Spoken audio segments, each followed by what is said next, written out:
But look, this is a terrifying sentence, and I'm going to get into trouble for it. But 50 years from now, let's pick a date, 50 years from now, people will come to libraries for rare books, special collections, archives. But in terms of reading everyday material, circulating material, I don't think they'll be coming to the library anymore for that. I think that will all be on some version of screen or chips in our head or I don't know what.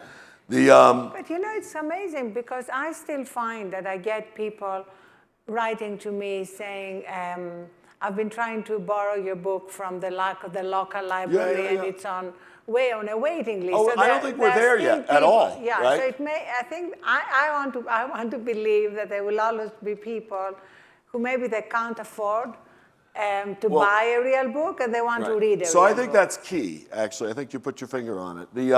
Look, I think most people will, 50 years from now, be reading online. There'll still be people using physical books, and it's our commitment to maintain those collections. Certainly the unique and rare collections, certainly. But the library's mission has always been to make sure that those who can't afford books can get access to the quality information, books, documents, images, archives, what have you. That's key. And literally a third of New York and a third of America and larger percentages of other countries depend on libraries to do that. And we're at risk of having a technology that should explode the possibilities of access, actually reducing them, if we can't provide this material online. If that's how people want to read it, that's how we have to get it to them.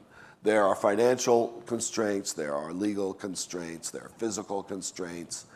I actually believe it's the library's obligation to make sure that everybody can read eventually everything, anytime, online for free, and make sure that publishers and authors are paid a fair compensation for their work. That's sort of always been our place. You know, people say to me, isn't that already the case? Can't you now Google everything? And everyone forgets that actually, as amazing as Google and all the other searches are, they started with the vision of everything online. And basically, they've been forced to abandon that vision. Your books, my books, much less well-read than yours. I'm at the far end of the long curve. Are not available, right?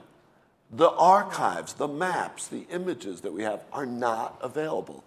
We've become so amazed at the quantity of information instantly available to us that we've forgotten how superficial and really very thin amount of information is available to us.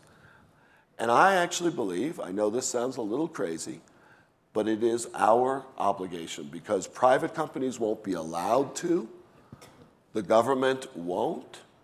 I think the great public libraries in a consortium can ensure that result, not only for all New Yorkers, but for all Americans, and why not for all people anywhere. There are countries in the world that can't afford physical libraries. They even more need the access to the digital version because otherwise they have nothing.